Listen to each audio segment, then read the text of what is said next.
तुम्हें मसूद की माँ का कुछ पता है अभी? नहीं,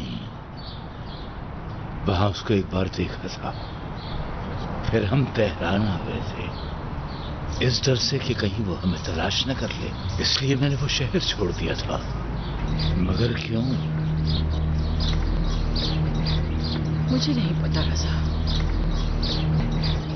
क्या शायद जो मर चुकी है उसका ठिकाना बरज़ख, इसलिए कि उसकी माँ से तुमने उसके बच्चे को छीना था।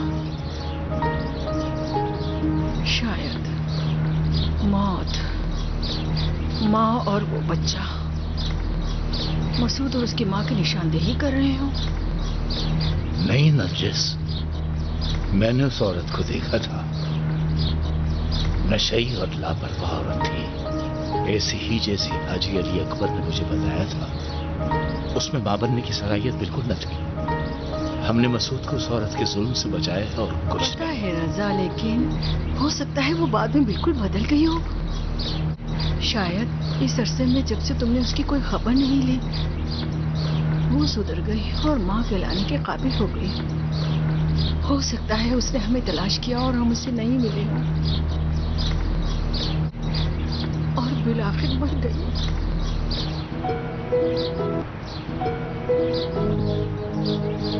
बेहतर है हम आगा शहीदी से वक्त लें और उनके पास चलें। शायद वो हमें कोई सही रास्ता दिखा दे। मैं इस बात से डर रहा हूं कि अगर मैं इस हालत में मर गया तो फिर मुमकिन है आखिरत में मैं अपने आप को दोज़ख की आग से न बचा सकूंगा। मेरी मदद करो नरजिस, मदद करो। सही है रजा, सही है।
जरी बेगम, पुलिस आ रही, उठो।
हर जगह आ जाते हैं, परेशान करके रख दिया है इन लोगों ने। कहीं सुकून से बैठने नहीं देते ये लोग।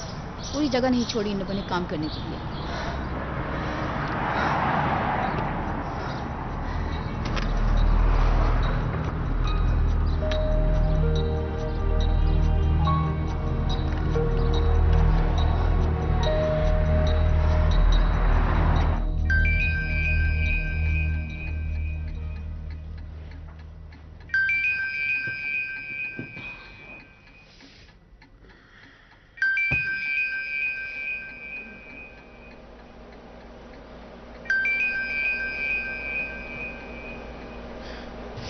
ओह, क्या मुसीबत है।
आप कितनी अच्छी हैं नरजिस आंटी।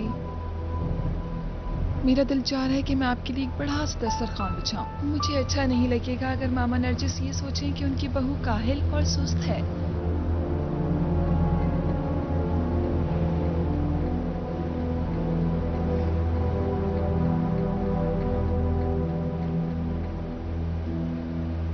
मामा नरजिस, मामा, मामा नरजिस।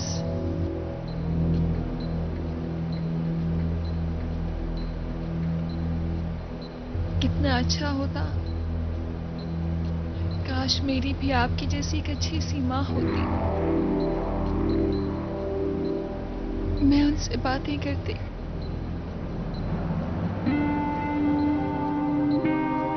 मामा नरजिस और पापा रजा तुम्हारे लिए एक अच्छा सा नाम रखेंगे।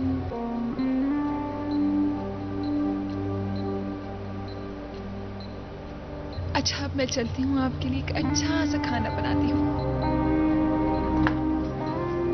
मसूद, मसूद, मैं जरा कारखाने जा रहा हूं, तुम यहीं हो?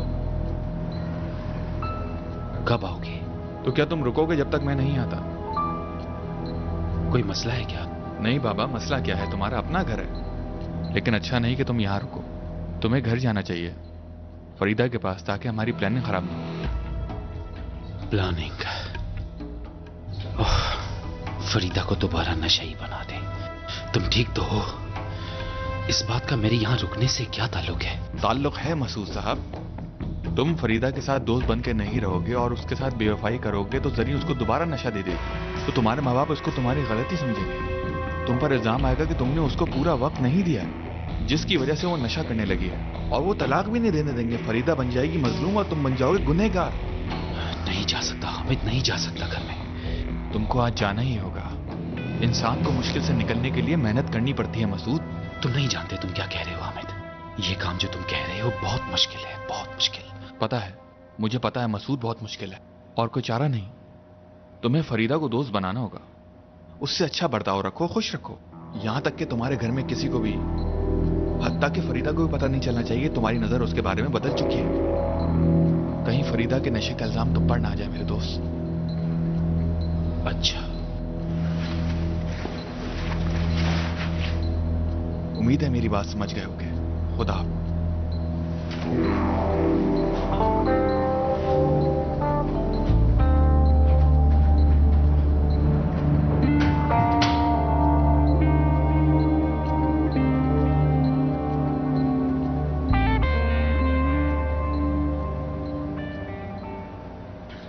उसके बाद हम तेहरान आ गए।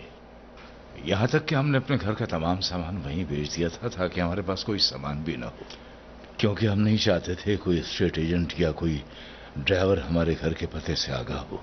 अलबत्ता हाजी रजा, आप शायद बताना भूल गए कि जिस वक्त हम तेहरान आए थे, मुझे अब तक याद है कि हम काफी रकम यतीम खाने को दिया करते थे जो कि तेहरान में था।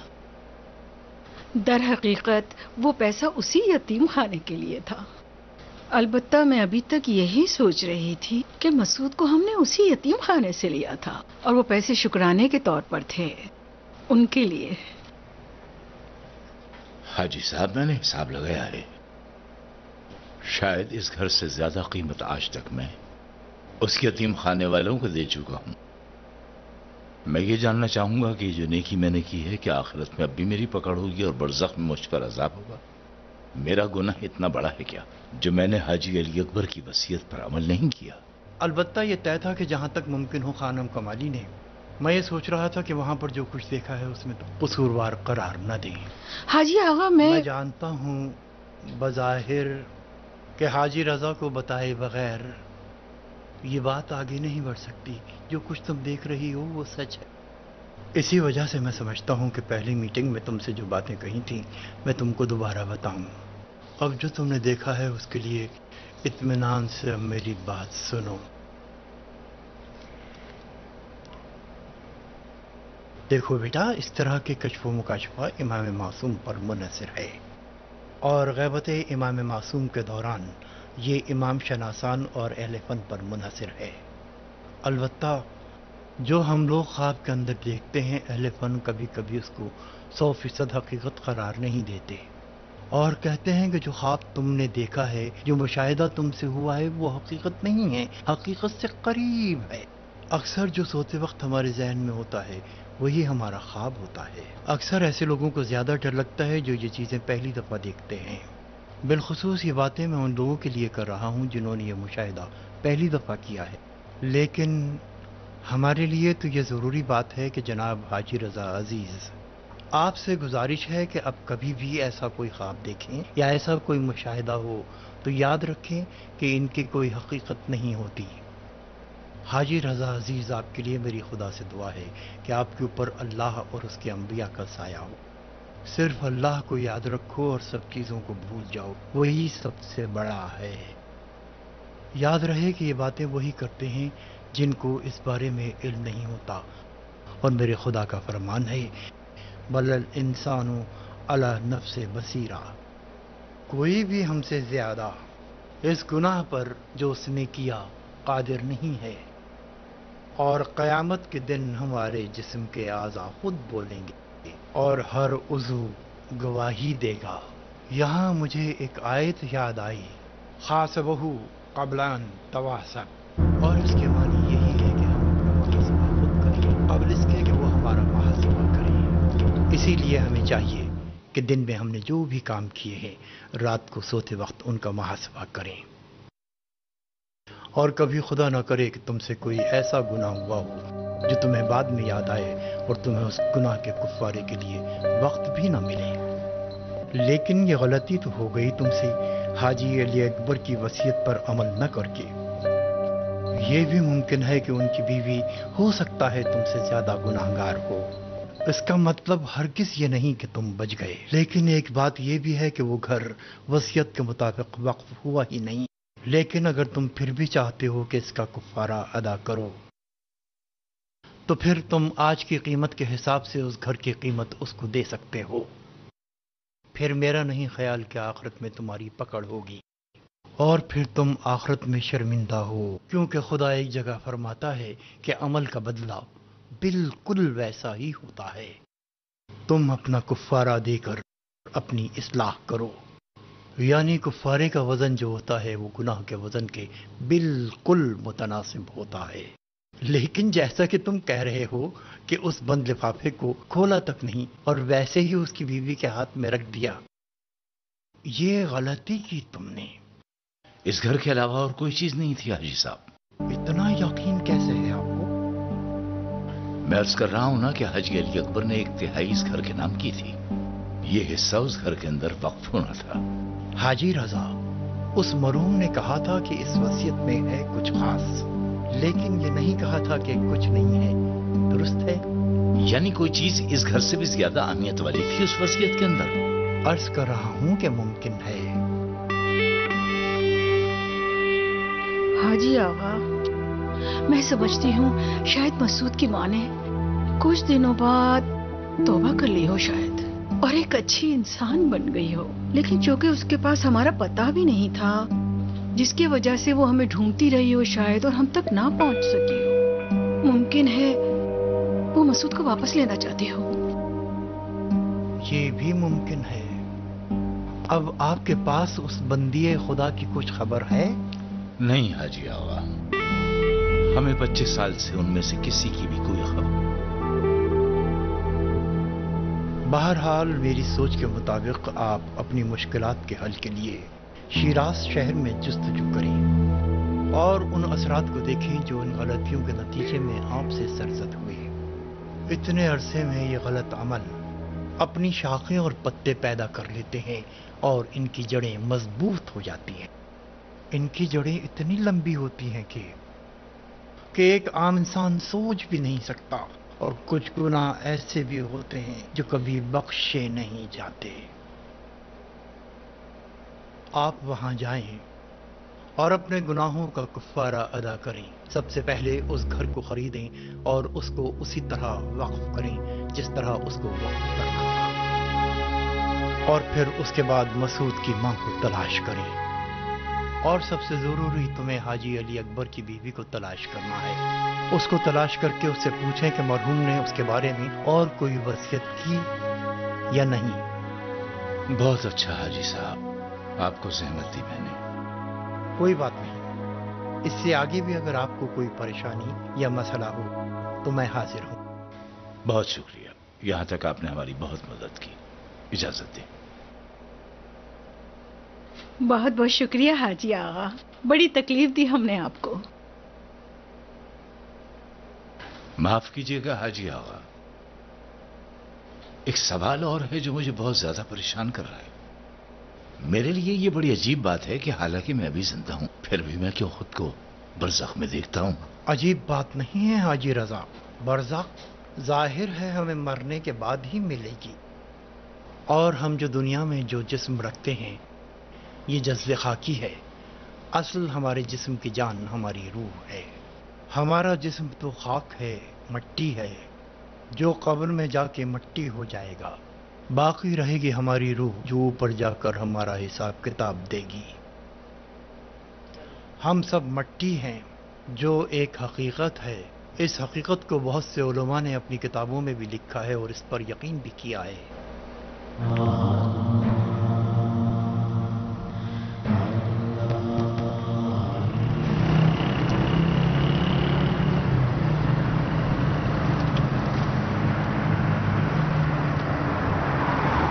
फरीदा को पहले ही दिन घर पे अकेला छोड़ दिया रजा। सुनो, मसूद को उन दिनों छुट्टी दे देना जब हम लोग शिराज में होंगे, ताकि फरीदा बेचारी घर में अकेली तो ना रहे। तुम भी चलोगी? हाँ बिल्कुल, मैं तुम्हारे साथ जाऊंगी। मैं तुम्हें इस हालत में अकेला नहीं छोड़ सकती। मेरा हाल ठीक है नरजिस।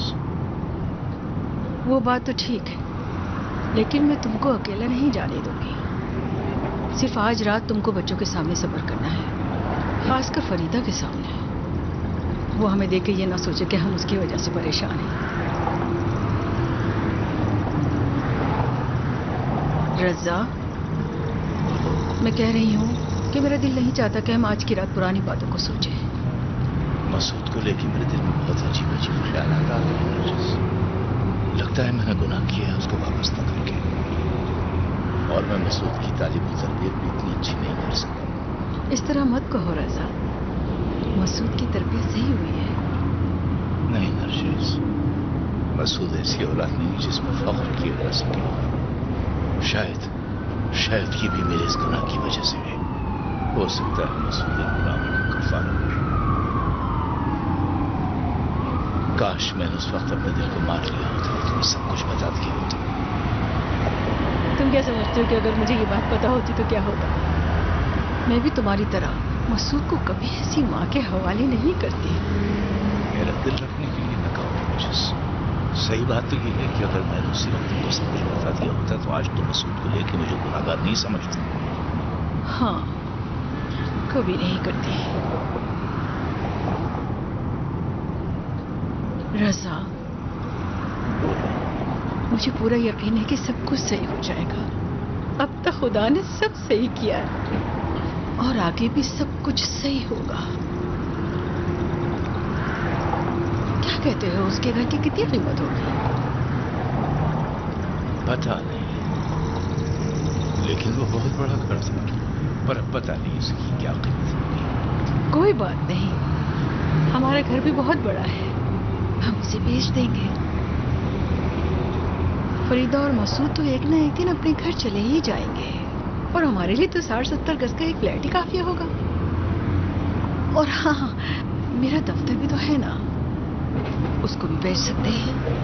नहीं बेगम, अगर बात यहाँ तक पहुंचेगी तो मैं अपना कारखाना दफ्तर बेच दूंगा। तो फिर क्या तुम सारा और नाहिद के साथ काम करोगे?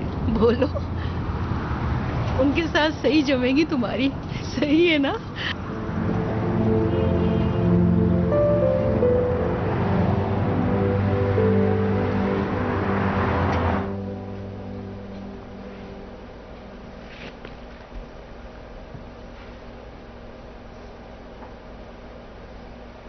सलाम। सलाम। यहाँ क्या कर रही हो? कुछ नहीं, मामा के लिए इफ्तारी बना रही। मम्मा पापा कहाँ हैं? पता नहीं, मैं तो सो रही थी अभी। वो कागज पर लिख गई थी कि इफ्तार तक वापस आ जाएंगी। अच्छा, तो तुम परेशान क्यों हो रही हो? मैं बाहर से जाकर कुछ ले आता हूँ। नहीं, वो दरअसल मैं काम में मसरूफ रहना चाहती हूँ बस।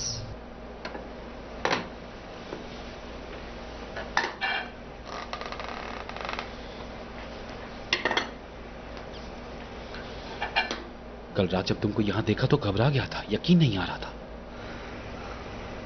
इसलिए अलग चला गया। वो बकवास जो तुमसे की थी उसे माफ कर दो।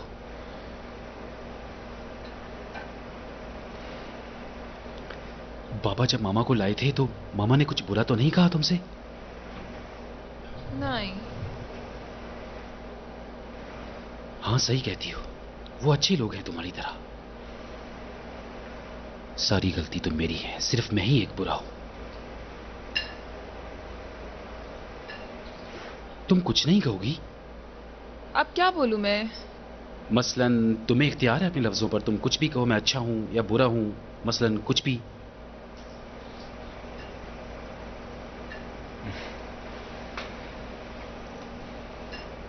चलो, अच्छा हुआ,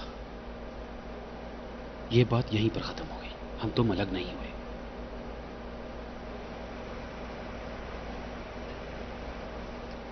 मैंने ये पक्का इरादा कर लिया है कि अब तुमको तलाक नहीं दूंगा। अच्छा, बहुत बड़ी बात है। बहुत शुक्रिया, बहुत शुक्रिया कि आपने मेरी बात मान ली और मेरे साथ रहने पर राजी हैं। ये मर्दानगी नहीं है कि इंसान एक हामला औरत को छोड़ दे। बस अब तुम ऐसी बातें तो नहीं करो। कहा ना कि कल जो कुछ तुमसे कहा वो सब बकवास थी। अच्छा, अब ज्यादा गुस्सा तो मत करो। मैं अपने दिल की बात तुमसे कहना चाहता हूं। मैं वाकई तुम्हें बहुत पसंद करता हूं और मैं तुम्हारे साथ जिंदगी गुजारना चाहता हूं, और जो बुरी बातें हमने एक दूसरे से की हैं उसकी हमें माफी मांगनी चाहिए।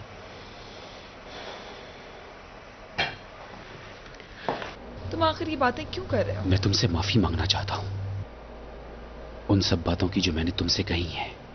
हमारे दरमियान सब खत्म हो चुका है। माफी मांगने का वक्त भी अब गुजर चुका है। माफ करने का कोई वक्त नहीं होता। तुम मुझे तकलीफ दे रहे हो मसूद, बस करो। तुम मुझे अजियत दे रहे हो मसूद। मुझे लग रहा है मैं तुम्हारे आदों खिलौना बन चुकी हूँ और तुम रोज नए तरीके से मुझसे खेलते हो। खुदा खुश नहीं होगा। मैंने तुम्हें अपनाकर बहुत बड़ी गलती की है। अगर अब तो मुझे माफ कर दो। मैंने तुम्हें बहुत तकलीफ दी है, एहसास है, लेकिन मैं तुम्हारे साथ जिंदगी गुजारना चाहता हूं फरीदा। तुम्हें नहीं पता मैं उस वक्त किस अजाब में था। मैं अपने गुनाह मानता हूं। नहीं दूंगी। तुमने जो बातें मेरे साथ की हैं, जो अजियतें मुझे पहुंचाई हैं, उनके बाद मैं तुम्हें कोई हक नहीं दूंगी। मैं अपने उन्हीं गुनाहों की तलाफी करना चाहता हूं। मैं तुमसे उम्मीद रखता हूं कि तुम मुझे माफ करोगी। बात सुनो, मामा और बाबा सब कुछ समझ गए हैं और उन्होंने हमें माफ कर दिया है। अब तो कोई मसला नहीं होना चाहिए। अब बस मैं और तुम रह गए हैं एक दूसरे को माफ करने के लिए। माफ किया? तुम कुछ भूल रहे हो शायद। भूल गए कुछ दिन पहले तुमने मुझसे क्या कहा था, पर मुझे याद है। तुम्हारे अल्फाज मुझे अब तक याद हैं। तुमने मुझसे कहा था कि तुम मुझे नशे की वजह से तलाक नहीं देना चाहते, और तुम्हें मासूमा की भी कोई फिक्र नहीं थी, बल्कि तुम्हें तो अपने वालिदैन की भी कोई फिक्र नहीं है। तुम मुझे पसंद नहीं करते, यही कहा था ना तुमने। बहुत दिल जलाने वाली बातें की थी। मैं तुम्हें कोई हक नहीं दे सकती। वो सब तुम भूल क्यों नहीं चाहती हो? वो सब मेरे दिल की आवाज नहीं थी, गुस्से में कहा था तुमसे। लेकिन मैंने उन बातों पर यकीन कर लिया था। इतना यकीन कर लिया था कि आज तुम्हारी बातों पे कोई एतबार नहीं और तुम झूठे लग रहे हो। झूठ नहीं कह रहा हूं फरीदा, यकीन करो। मैं अपने गुनाहों की तलाफी करना चाहता हूं। मुझे एक मौका देकर देखो, मेरी मदद करो।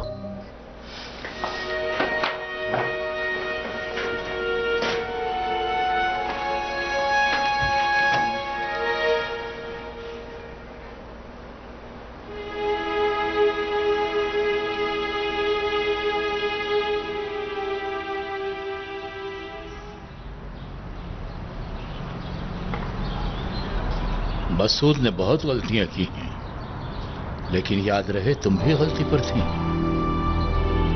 मसूद उन बातों को छुपाना चाहता है जिस तरह तुम छुपा रही हो। उस बच्चे की खातिर जिसके लिए तुम अपने आप से और नशे से लड़े, उसे आपकी जरूरत है। तुम हाजी रजा की बहू हो और उन्हीं की बहू रहोगे हमेशा हमेशा के लिए। मैंने तुम्हें दिल की सारी बातें कह दी, फिर भी तुम हमें छोड़ने की और इस घर से जाने की और तलाक की बातें कर रही हो लड़की।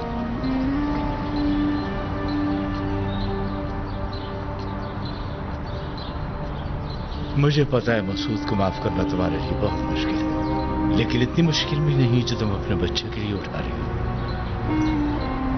कितना अच्छा होता है अगर मसूद भी पापा की तरह होता, तो मेरी दुनिया कितनी हसीन होती।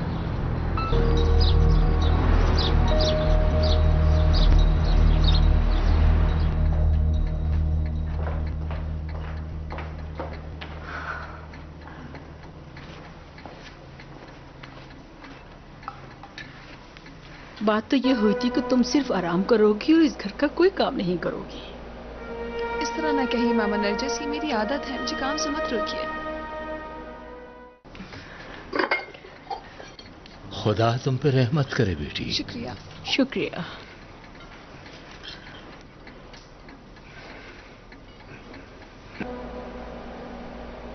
जाओ अपने शौहर के साथ बैठो। ये सही है कि तुमने 2 साल पहले शादी की है, लेकिन हमें तो अभी पता चला है ना। और तुम दोनों तो हमारे लिए बिल्कुल नए हो ना।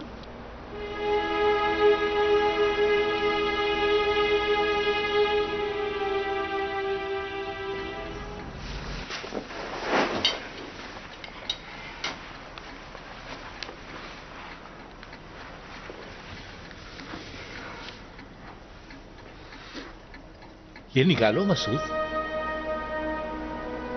ये कैसे हो सकता है? पहले आप लें।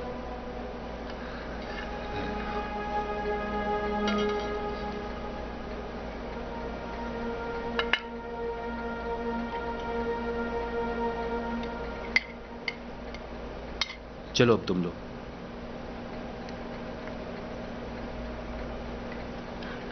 और निकाल लो। बस सही है। चावल मेरे लिए भी निकाल लो, एक साथ खा लेंगे। मैं गोश्त बाद में ले लूंगा।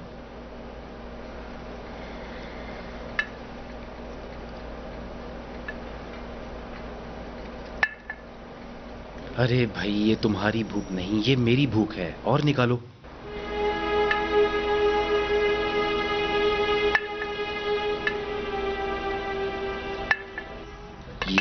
ना बात, अब इसको यहां रखो।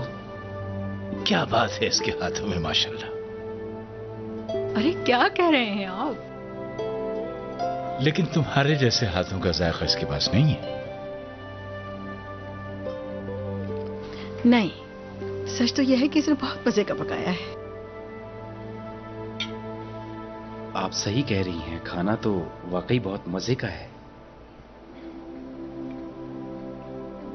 मैं और तुम्हारी मां कल सफर पे जा रहे हैं। सफर पे जा रहे हैं? लेकिन कहां? शिराज। क्यों, कोई काम है क्या? सफर पर जाने के लिए क्या दलील देनी पड़ेगी? नहीं, वो मेरा मतलब था कि आप लोगों ने अचानक प्रोग्राम बना लिया। सोच रहे हैं कि कुछ पुराने लोगों से मिलने जल्दी आ जाएंगे, 1-2 दिन में। तुम फरीदा का बहुत ख्याल रखना और दफ्तर जाने की जरूरत नहीं है। फरीदा को अकेला मत छोड़ना। सुनो, फरीदा को जो डॉक्टर ने टेस्ट कर दिए हैं वो करवा लो, कल ही जाकर करवा लो। जी अच्छा, कल करा लूंगा।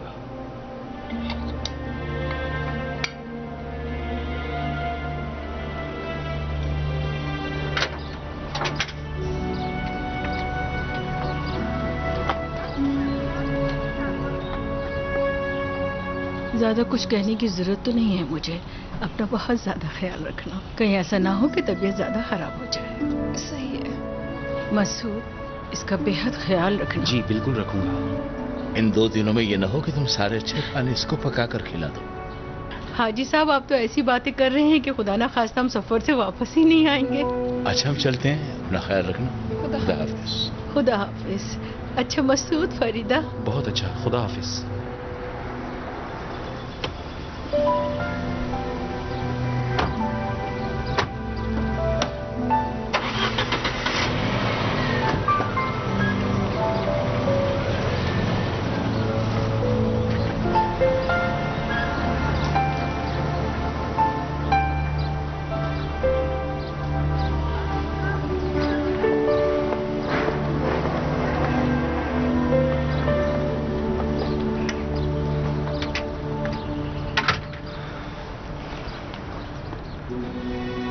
पता नहीं अचानक शिराज का प्रोग्राम क्यों बनाया। मेरे ख्याल में कुछ ना कुछ हुआ जरूर है। यानी क्या हुआ? बाबा और शिराज, पता नहीं क्या चक्कर है। हमारे शिराजी दोस्त बाबा को बहुत दफा दावत बुला चुके हैं, लेकिन बाबा खुद भी नहीं जाते और मुझे भी नहीं जाने देते। क्या उन्हें शिराज पसंद नहीं है? नहीं, कहते हैं कि शिराज शायरों का शहर है। तो क्या शायरी पसंद नहीं है? नहीं, शेरो शायरी को तो वो बहुत पसंद करते हैं। उनके पास तो किताबें भी हैं और उनके पसंदीदा शायर सादी हैं। हम थोड़ी देर लॉन में बैठे क्या? आओ बैठते हैं।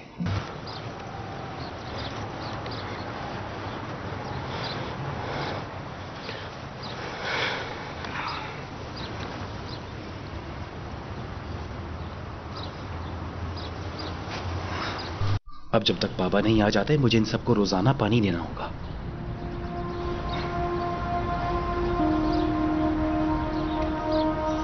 मसूद, मैंने कल तुम्हारी बातों पर बहुत गौर किया। बहुत अच्छा किया।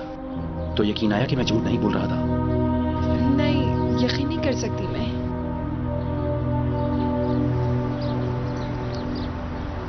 सही कहती हो, मैंने इस दौरान तुमसे बहुत झूठ बोले हैं।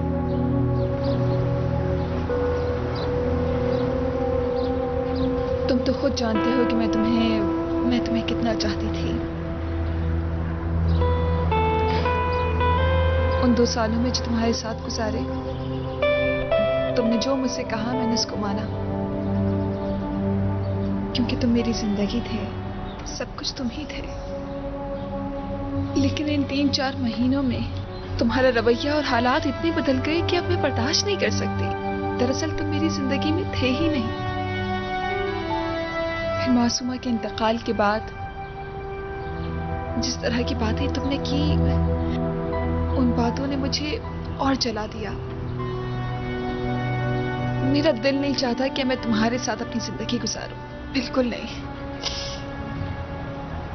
जब मुझे पता चला कि मैं हामला हूं तो मैं मजबूर हो गई थी, तलाक भी ले सकती थी, लेकिन मैं तुम्हारे साथ जिंदगी गुजारना नहीं चाहती थी। मसूद, मेरा बहुत दिल चाहता था कि तुम भी अपने पापा की तरह एक इंसान होते जो अपना घर बनाना चाहता और एक मेहरबान इंसान होता। बच्चे के लिए बोल रही हूँ, अपने लिए नहीं। मैंने बहुत कोशिश की कि तुम्हारी याद को अपने दिल से निकाल दूं, बहुत कोशिश की, बहुत रोका, फिर तुम्हारी याद में कुछ कमी आ गई। लेकिन कुछ एहसासात अभी भी बाकी हैं। अगर तुम मेरी मदद करो तो मैं इनको भी अपने दिल से निकाल दूंगी। लेकिन कल रात जो तुमने मुझसे बातें की मसूद, मैं परेशान हो गई। मुझे लग रहा है कि तुम मुझसे खेल रहे हो, मुझे अज़ियत दे रहे हो और कुछ भी नहीं, बस झूठ बोलते हो, हर रोज एक नया झूठ। मैं कोशिश कर रही हूँ कि तुम्हें हमेशा के लिए भुला दूं, लेकिन तुम मेरी मदद करो। लगता है थोड़ा वक्त लगेगा।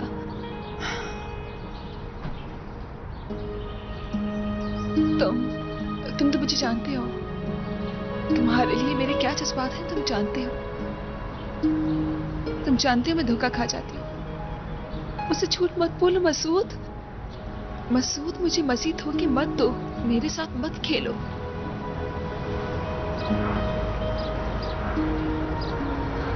बोलोगे नहीं?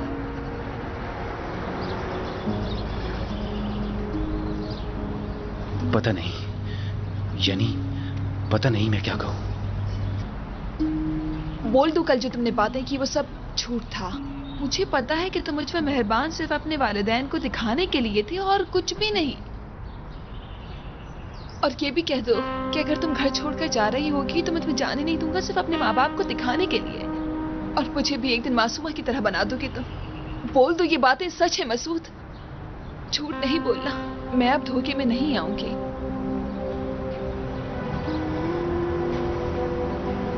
मैंने तुमसे झूठ नहीं कहा था। मैं वाकई शर्मिंदा हूं।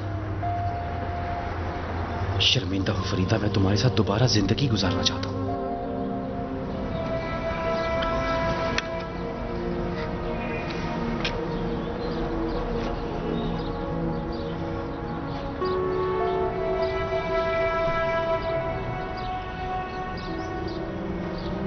मैं वो पुराने वाला मसूद नहीं हूं फरीदा, बहुत बदल गया हूं। पशेमान हूं। तुम्हारी जरूरत है मुझे, एतराफ करना चाहता हूं।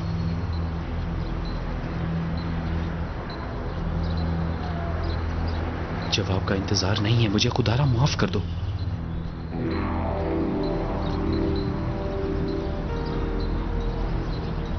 हम दोनों को थोड़ा सा वक्त चाहिए, वो वक्त मुझे दे दो।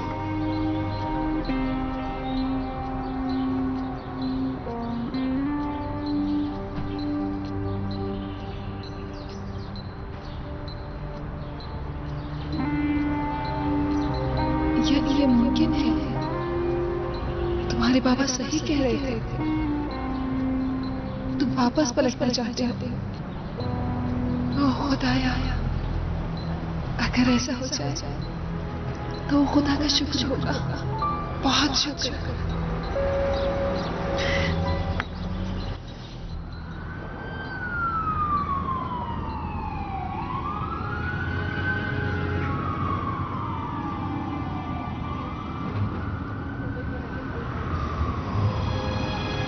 जनाब, कहाँ बताया आपने? कौन सी सड़क है? पता नहीं, लेकिन वहां पर एक होटल है। होटल? जी हाँ। वहां तो कोई होटल नहीं है, आप गलती पर हैं। नहीं, मेरे ख्याल में उस होटल का नाम करीम खान है। हाँ समझा, आपको कहाँ जाना है। वो होटल तो खत्म हो चुका है, वहाँ लड़कियों का हॉस्टल बन गया है, खयाबाने यगमा है। हाँ, बस वहीं जाना है।